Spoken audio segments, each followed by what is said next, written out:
All right, we're here with head coach Jody Wright after the Racers game with South Dakota State today. We will open it up for any questions at this time. Number 2 team in the country, and you guys went toe-to-toe with them most of this day. You got to be pretty happy, I think, overall. Yeah, I thought we played hard and once again played some really good spurts of football. You know, first off, I want to say give credit to South Dakota State and Coach Jackson. You know, they've got a really solid really good football team, and they're the number 2 team in the country for a reason. And you know, I thought they battled and you know, played really hard and executed in some situations. And you know, ultimately, I think you know we got to execute in the red zone down there, and can't have interceptions. And we were 0 for 3 in the red zone, and I think they were 4 for 4. And you know, that was a big swing in the game. You know, I thought we did had over 100 yards rushing and rushed the ball well. You know, had some good passing stats. The interceptions, you know, we can't have those and killed us. But you know, credit to them. They ran the ball and controlled. You know, there in the second half. But I do think our defense is improving each week. A lot of young guys. So I told them they're getting better every week. And today it was nice to see them. A lot of them show up and make some plays, especially in the run game in the box against, you know, one of the best teams in the country. Defensively, that's been a sore spot most of the year. Today, I don't think there's any question this is their best game, and they did it against a big-time team. Yeah, you know, I thought we fit the run pretty good and even made some plays, you know, in coverage as well. But, you know, we had a really good week of practice, some guys taking ownership of their responsibilities. And, you know, I think we're starting to, you know, develop some leadership and pride and different things it's going to take to play good defense. It's a work in progress, but I think we're definitely making strides in the right area. And, you know, just like offense, I think we're showing we can move the ball and make some explosive plays. And the turnovers, you know, killed us tonight, especially when you turn the ball over in the red zone. And, you know, when you get in the red zone, you've got to come away with touchdowns, not field goals when you play the number 2 team in the country. And we didn't. And, you know, some of it, you know, had to do with the way they play, but some of it, you know, was probably some self-inflicted wounds as well. But, you know, we got to look at the tape, and like I told the team, we got to improve and, you know, get ready to go play Youngstown State, one of the best teams in the country. So we got another big challenge ahead of us this week. But, you know, I love the young men on this team, and you know, they're fighting, and I know they believe they can win, and I believe they can win, and our coaches do, and they're a great group of young men to coach. And I feel bad for them because we don't have that W on the scoreboard. But, you know, we're going to keep working and keep fighting. And I tell them that's life. Sometimes the ball don't bounce your way, and you got to get up and fight and work and just trying to be your best version every week. And that's what we're going to do. I didn't see the exact numbers on the 3 and outs, but it seemed like you guys had a lot less. Just that end with explosive plays. Just talk about how good the kind of offense turning. Yeah, you know, we were down Juwan Northern, our starting running back. You know, we was hoping he was going to be able to play today. You know, tried to warm up, couldn't go. And Colin Galbraith, one of our slot receivers that we rely on heavily, was unable to go.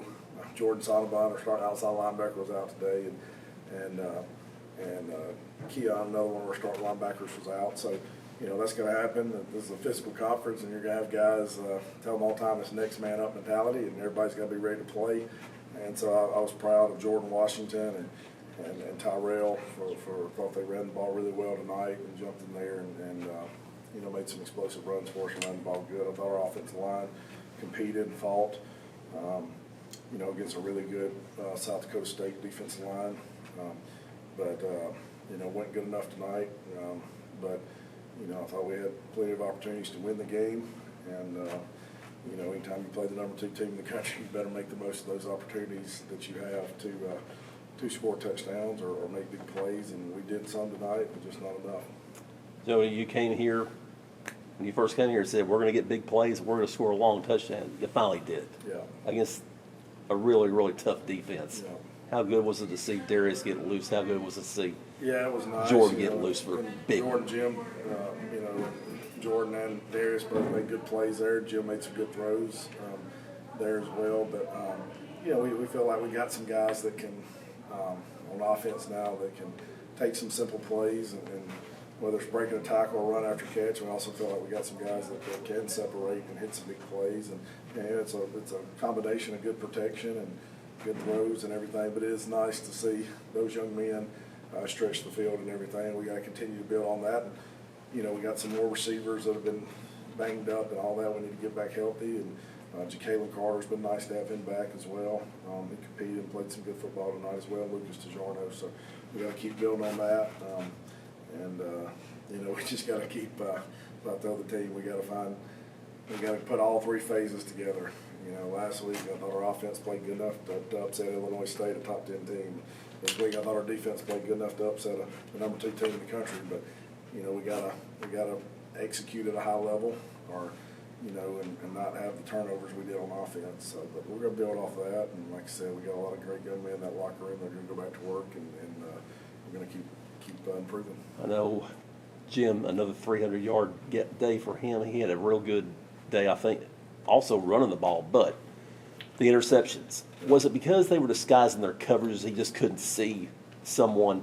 Yeah, you on know, those? I have to look back at the film, you know, glancing at a couple on the iPad, you know, one or two I was able to watch during the game. You know, I thought one time that it's trying to make a whole shot to the boundary, and their safety made a good play, and, you know, probably something we didn't want him doing, and he tried to make a play there. I know he'd like to have that one back, and you know, in the red zone, anytime you're down there, it's going to be condensed in the windows and all that, and you know, probably try to force something there a little bit, but you know, he's made some big plays in the past game, but we got to do a better job of elite, let's say, ball security, or knowing, hey, we at least got to get a chance at a kick here in the red zone and all that, and we have to look at it. You know, sometimes it may have been them making a heck of a play in the secondary, and sometimes maybe we didn't run the route quite as good, and sometimes, you know, the quarterback may have forced it, but, you know, it's ultimately on us as coaches to get it fixed and to put guys in the best situation to be successful. So we're going to keep coaching them up and improving.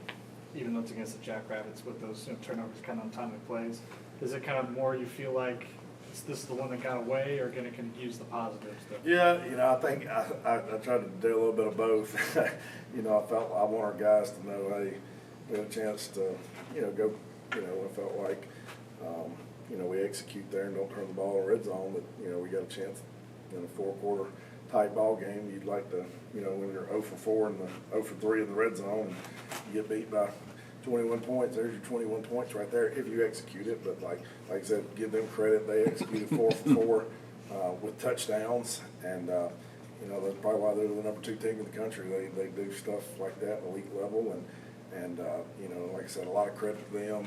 They had lost a lot of players from last year, and Coach Jackson's staff done a great job of bringing in talent there, and they're playing to the South Dakota State standard and playing some really good football. And but you know, it's you want our guys to see how close we are. And like I told them, I felt like we had a chance to win every ball game we played this year, and just keep challenging them. And I told them ultimately it's on me for us to figure out. It's my fault, and we got to fix it as coaches to figure out how to get us to go in all 3 phases and pick each other up. And you know you're not going to be perfect in all 3 phases each week, but you know, we gotta keep working at that. And I think we got guys in the locker room. I know we got guys in the locker room that's going to do that. Thank you, Coach. Thank you.